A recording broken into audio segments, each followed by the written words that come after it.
ሰሚኛለሽ ሶዮ ሲመጣ አንድ ነገር እናገራለሁ ብትይ እንደ ጀበና ቂጥ በጥፊ ጉንጭሽን ነው ማቀራልሽ። እንዴ አባዬ እኔ እኮ ራሴ የምለው ፍቅረኛ አለኝ። የቱ ያ የሳር ፍራሽ ላይ በቆዳ አንጥፎ የሚተኛው? ተይ እሱ ጋው ላይ ስትመጪ እኮ የስንዴ ማሳ አጭዶ ሲወቃ እንደዋለ ሰው ገለባ በገለባ ሆነሽ አይደል እንዴ የምትመጪው? ቢሆንም እኔ ወደዋለሁ። እንዴ ደግሞ አልወደውማ። እዚህ የቁም ሳጥን መሳቢያ የምታክል ቤት ውስጥ እኔ ተወልጄ አደኩ፣ አንቺ ተወልደሽ አደግሽ። እናርጅበት እንሙትበት እያልሽ ነው? እኔ እንደዛ አላልኩም አልሽ እንጂ የዛን የጨጓራ አጣቢ ስም እኮ ፍቅረኛዬ ነው ብለሽ ጠራሽ እኮ። ደግሞ መልኩስ ብትይ የኩሽና ጣሪያ አይደል እንደሚመስለው? ምን ሆነሽ ነው እሱ ላግባ የምትይኝ? ደግሞ ከሱ አትወልጂም እንጂ ብትወልጂ ኖሮ ልጅሽ ሲያስቸግርሽ ጆሮ ቆራጭ ልጥራ ምናምን አልነበረም የምትይው። የራስሽ የልጅሽን ፊት በመስታወት እያሳየሽ ነበር ልጅሽን የምታስፈራሪ። ኧረ አባዬ አይባልም እንዴ? ይባላል እንጂ እሱን ካገባሽ። እኔ ማመጣልሽን ሀብታም ካገባሽ ግን ቁርስሽ ለንደን፣ ይሄ ነከካም ካገባሽ ግን ቁርሽን መክደን ነው ለምሳሽ ማለት ነው። እኔ ማመጣልሽን ሀብታም ካገባሽ ጸጉርሽ ፓይስትራ፣ ይሄን ከካም ካገባሽ ግን ቅማሎች አናትሽ ላይ ጭፈራ በጭፈራ ቀን በቀን ማለት ነው። እኔ ማመጣልሽን ሀብታም ካገባሽ መስለብሹ ቨርሳቺ፣ ይሄን ዱለንቲ ካገባሽ ግን እኔ የምሞተው ፎክቼ እያልኩሽ ነው። ሰው እኮ በገንዘብ ብቻ መጣ እኔ ጌታ ጌታ መጣልኝ እኔ አባት። እሺ ካምፒዮን ጂካኪው ሰንሰቲው እንዴ በቃ አሁን ይበቃል። ትደርሱበታላችሁ። አሁን ቶሎ በይና እቃሽን ሰብስቢ፣ ሻንጣሽን ምናምን ከታች። ለነገሩ ምን እቃ አለሽ? ቶሎ በይ እንጂ አዳጋሽ። እንዴት እናድር? የሽማግሌዎችና የጥሎሹን ነገር ችግር የለውም የኔ ጌታ፣ አንተ ምንም አታስብ። እኔ ሲጀምር ምንም አይነት ጥሎሽ አልፈልግም። ከቻልክ እቺን ራሷን ልጅቷን ማለት ነው በቦክስ ጥለው ውሰድልኝ። ሽማግሌዎቹ ላልከው ደግሞ እኔ ወጉ እንዳይቀርስል ማለት ነው አንተ እንዳትልካቸው፣ እኔ ራሴ ሽማግሌዎች ያሉበት እመጣለሁ እያልኩ ነው። ሰው ሽማግሌ ቤቴ ቢችል እኔ አንተን ታገባለች ልጄ። ምን አሉኝ? ምንም እዚሁ ነው ና እንግባ እዚህ ቤት። እነዚህ ድንቾች እኮ ገና በእጆች ሲነኩ ድንች ስኳር እኮ ነው የሚሆኑልሽ። የኔ እጄ ስኳር በአንቺ እጆች ለመነካት እኮ እኔ መሬት ስር ጭቃ ውስጥ የሚያድገውን ድንቹን ለመሆን ተመኘውልሽ እኮ። እንዴ ምኞት አይከለከል ሁና ልቤ ውስጥ እኮ ፍቅርሽ እንደ ስንቃሪያ ተሰንጓል እያልኩሽ ነው። አንቺ ሽንኩርት ሆነሽ እኔ ልጄ በከትፍሽ እንኳን ማለት ነው ከአይኔ ውስጥ አንዲት የእንባ ዘለላ ጠብ እንኳን የምትል አይመስለኝም። የኔ የፎሶሊያ ፍሬ። ኧረ በእናትህ ስራዬን ስራበት ሂድልኝ እንዴ። አትቆጪ አንቺ ውበት ጉሊት። ጉንጮችሽ ቲማቲም፣ አፍንጫሽ ነው ቃሪያ፣ ጥርስሽ ነጭ ሽንኩርት፣ አይኖችሽ በካሮት እንዲህ አማሩልሽ። አንቺማ የውበት ጉሊት ነሽ። ልቤ ላይ እኮ ፍቅርሽ ተመድቧል እና እባክሽ ቸርችሪው እያልኩሽ ነው። የኔ ስትሪት ሱፐር ማርኬት የኔ ኢትፍሩት እያልኩሽ እኮ ነው። እንዴ ስራ የለህም አይደል? በቃ አለኝ እንጂ የኔ ሰው ቬጂቴብል፣ አንቺ የሽንኩርት ድልህ እኮ ነሽ ለኔ እኮ። ገና ሳስብሽ ማለት ነው ልቤ ይቁላላል። እስቲ እሺ በይኝና ቁሌቱን እንቅመሰው እያልኩሽ እኮ ነው። መቼ ነው ፍቅርህን በተግባር የምታሳየኝ? ቆይ እንዴ አሳይሻለሁ በቅርቡ። ሲታገሽኝና ሰሞኑን 300 ብር ፈልጌ ሰጥሽና ማለት ነው አቮካዶ አምጥተሽ ንግድሽን ታስፋፊያለሽ። ደግሞ የምወድልሽ ነገር ታውቂያለሽ፣ ኩራትሽን። ይሄ ዱባ ምናምን አትይም እኮ ጎመን ምናምን አይደለ? አዋሊ እንዳትይ ምን ያደርጋል ብለሽ ነው። እስኪ ሽንኩርት ስጪኝ። እሺ የስንት ላድርግልህ? የ30 ቲማቲምን ሽንኩርቱን ጨምሪ። እሺ በምን ልስጥ? መያዣ ይዘሃል? አልያዝኩም። በቃ በእናትሽ በዚህ ስጪውና ወደዛ ቶሎ ወደሚሄድበት ሂድ በእናትሽ። ምንድነው ይሄ ደግሞ ሲያምር? ፔፐር ባግ ነው። ይኸውልሽ የሚያመርቱት ማለት ነው ክራፍት ፓክ ሶሉሽን ይባላሉ። ለተለያዩ ዓላማ የሚውሉ ፔፐር ባጎችን ይሰራሉ።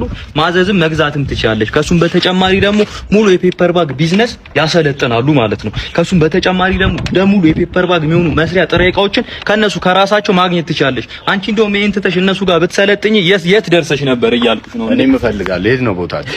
ይኸውልህ አድራሻቸው ጎፋ ካምፕ ሲሆን ማለት ነው። ስልክ ቁጥራቸውን ከታች አስቀምጬዋለሁ። ደውለህ ማውራት ትችላለህ እያልኩ ነው። አንድም ቀን ልጄ ለደሃ አድራለሁ እያስቤ አላውቅም። ምረኩ ከኒያ ምን ሀብታምም ሰው ደሃም ሰው ልክ ብላል። ግን ማን የማን ልጅ እንደሆነ የለበስነው ኮት ሳይቀር ይናገራል። ለልጅ ሰርግ በሬ አራጅ መስለህ ትመጣለህ። ተመልከት እስቲ ጠቅላላ ቤተሰቦችን ከእናንተ ይልቅ የሙሽራው ቤተሰቦች የሚመስሉት እኮ አስተናጋጆቹና ዘበኞቹ እኮ ናቸው። ምን ማለት አለው? ጠቅላላ ስታዩ እኮ ድንኳን ሰባሪ እኮ ነው የምትመስሉት አይደል እንዴ? ያቸውን አክስቱ ነች አይደለ? የዳቦ ዳንቴል ለብሳ የዳቢሎስ ገላጣ ቢመስል የመጣችሁ የልጅ ሰርግ ላይ ነው። ተናዳችኋል ልጁ በማግባቱ። እንዴ ጠቅላላ ስትታዩ እኮ ማለት ሰርግ ሳይሆን የቀበሌ አበል ያለው ስብሰባ የመጣችሁ እኮ ነው የምትመስሉት። ለምን ስርዓት አይኖርም? አንተ ሰው ዝጋ። ማርና ወተት አብልቻ አጠጥቻ ያሳደግኳትን ልጄ ነው እኮ ነው ለማንም የበቆሎ ገንፎ ሲበላ ላደገ ልጅ እየዳርኩኝ ያሉት። ይገርማል። ለመጀመሪያ ጊዜ አምጥታ ልጅን ስታስተዋውቀኝ እግዚአብሔር ይስጥልኝ ያልኩት እኔ ተሳስቼ፣ ግን እግዚአብሔር አላሳፈረኝም። እሷን ሰጥቶ የኔ ልጅ ምን ልጅን ብቻ ትከባለህ? የኔም ልጅ ለሷ ስጦታዋ ነው። ስጦታ የሬሳ ነው። ፊኛውን የተረገጠ ውሻ የመሰለ ልጅ ስጦታ ትላለህ? እስቲ ልብ ብለህ እስቲ ልጅን ተመልከቱ። የራስህ ልጅ አሁን ወፍሮ ትንሽ በልቶ ተስማምቶት ነው እንጂ አጥንት ወጣ ገባ ብሎ የጣሪያ ቆርቆሮ አልነበር እንዴ የሚመስለው? ቤት ውስጥ ራሱ አሸንዳው እያላችሁ አልነበር እንዴ የምትጠሩት? ይኸውልህ እናንተ እስከዛሬ የበላችሁት ምግብ ቢደመር ዛሬ ለልጅ ሰርግ የበላውን አያክልም። እንዳለ ጠውልጋችሁ ውሃ እንኳን አጠጡም ነበር እኮ አውቃለሁ። ምድረኩ ከኒያ ይኸውልህ በአንድ ምሳ እንዲህ ከወዛችሁ እራት ስትበሉ ደግሞ አስበው ይመልሱን እና የቀለቀሉን ስትበሉማ በቃ ጠቅላላ የዱለት ጣባ እኮ ነው የምትመስሉልኝ ማለት ነው። ድሮም ያማረብንን ባስተሳሰብን በውበት ባስተሳሰብ አራት አስቀ ያተተው ያረተው እስቲ በፊው ጋር ሄደ ተመልከት። መቀነሻ ድስት ይዞ መጥቶ እኮ ወጥ የሚቀንስ አለ። ለዶሮ አርስቶ ስንዴ የሚበትን አለ። እስካሁን እኮ አንተ ለልጅ ሰርግ እኮ 3 ኪሎ ዳቦ አስደፍተ አዝለህ የመጣ ሰው እኮ ነው። እባክህ ልለምን የስጦታ ሰዓት ሲደርስ ተደበቁልኝ እባክህ። እንዲህ የእንጀራ ሰፌድ እንዲህ የትራስ ጨርቅ ከልዋጭ በሁለት ፍሬ ቲሸርት የተቀየረ 6 ፍሬ ብርጭቆ ምናምን ይዛችሁ የመጣችሁ እንዴ የግሮሰሪ ምርቃት አረጋችሁት እኮ የልጄን ሰርግ እኮ እንዴ አያዩ ነው ያፈለገኝ የተቃራኒ ቲም አሰልጣኝ እንደተናገሩት ከሆነ የእናንተ ተጫዋቾች አይደሉም የኔን ተጫዋቾች 2 ኪሎ ሙዝ ተባብረው አይልጡም ሲሉ ተደምጠዋል። ምን ይላሉ እዚህ ላይ? እሱም ሜዳ ላይ ምን ይሆናል? አምንቦታለሁ የእናንተ ሁለት የማል ተከላካዮች ራሱ ሉፕ የሚል ቅጽል ስም ወጥቶላቸዋል። ቲሙን ከኳስ ብቻ ሳይሆን ከእርግዝናም ጭምር ስለሚከላከሉት መሰለኝ እኔ የፊት መስመር አጥቂው ተራሱ በጣም ጎበዝ ነው ፊኒሺንግ ላይ ይገርሞታል። የአክስቴም ቤት ሴራሚክና ቀለም የሰራላት እሱ ነው። በጣም ጎበዝ ነው ፊኒሺንግ ላይ። አዎ ጎበዝ ነው። በረኛው ተራሱ በጣም ጎበዝ ታታሪ ተወርዋሪ ነውና ባለፈው ሳምንት ያረጋችሁ ጨዋታ ላይ ራሱ ሲወረወር አንድ ደጋፊ ፈንክቷል እንዳየነው ከሆነ በጣም በዛሬ ደግሞ የተመቱበትን ኳሶች በማዳን በመቅለብ ነው የሚታወቀውና ይሄን ያዩ ደጋፊዎች ይሄ ሰውዬ ቀላቢ ነው ወይስ ቀላቢ ነው ዘንዶ የሚሉ ጥያቄዎችን ሁሌ ነው የሚያነሱበት። እሱ ግን እነዚህ ሁሉ ጥያቄዎች ቢነሱበትም ጡጦ እያጠባ ቹሩሩ እያለ እያባበለ እንደሚያስተኛቸው ነው ሁሌ የሚገልጽልን። የመስመር አጥቂዎትን ራሱ በቀኝ በኩል ስታጠቃ ቤት ያለውን ቡሃቃ ለምን ረሳህ ብለው ቀይረው እንዳስወጡት አይተናል ባለፈው ሳምንት ጨዋታ ላይና ዛሬ ሲያን ጥፋቱን የሚደግመው ይመስሎታል? እርሱ ባይደግመው ነው የሚሻለው። እውነት ነው።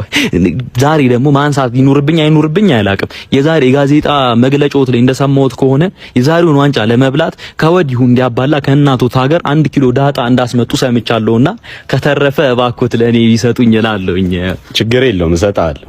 አመሰግናለሁ።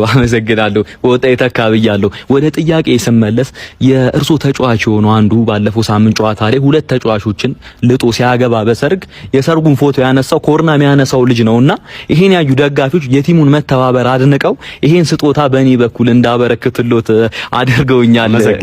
ችግር የለውም። ከዚሁ ከሽልማቱ ጋር ተያይዞ ደግሞ የቆመ ኳስ ሴት ፒስ ላይ ጎበዝ እንደሆናችሁ ይታወቃል። ግን ሴት ፒስ ላይ እንጂ ቱ ፒስ ላይ ትታማላችሁ። ቶክሲዶ ምናምን አትለብሱም። ሁሌ በቱታ ነው የምናያችሁ። መች ነው ሱፍ የምትለብሱትስ የሚለውን ጥያቄ ቢመልሱልን ደስ ይለናል። የዛሬን ዋንጫ እንዳነሳን ምን ለብስ ይሆናል? አመሰግናለሁ። በቃ ለነበረን ቆይታ አመሰግናለሁ ብያለሁ። እንግዲህ እንዳያችሁት ከሆነ አሰልጣኙ 11 ተጫዋቾችን እንደሚያሰልፉ ነው ለኛ የነገሩን። እኔ ግን ሸማቾች ይሄን የሚፈቅድ አይመስለኝም። ከዘገባው ጋር አሉላ ፍሬው ፈረጠ ነበርኩኝ። አመሰግናለሁ።